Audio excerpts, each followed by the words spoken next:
ماہ شعبان رسول خدا کا مہینہ ہے، کثرت سے درود بھیجیے اس مہینے میں، جتنا آپ درود بھیج سکتے ہیں۔ 2 طرح کی استغفار ہیں، مفاتیح الجناح کوئی اور کتاب دعاؤں کی آپ کھولیں گے تو آپ کو پتہ چل جائے گا کہ 2 استغفار ہیں اس مہینے کے اندر۔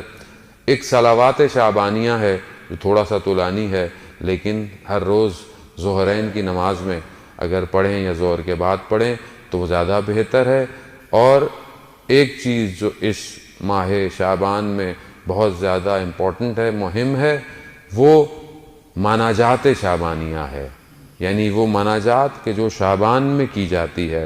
اور علماء یہی کہتے ہیں یہ جو مناجات ہے، یہ جو دعا ہے، یہ سارے ائمہ نے اس کو کیا ہے، یعنی سب سے زیادہ جو اوتھنٹیکیشن یا آپ کہہ لیں کہ بہت زیادہ روایات ہیں وہ اس مناجات کی ہیں۔ تو کوشش کریں بہرحال کہ شب کی تاریکی میں تنہائی میں سونے سے پہلے کچھ جملے اس دعا کے، اس مناجات کے جو ہے وہ زمزمہ کریں، کیونکہ بہرحال انسان اپنے الفاظ سے پہچانا جاتا ہے۔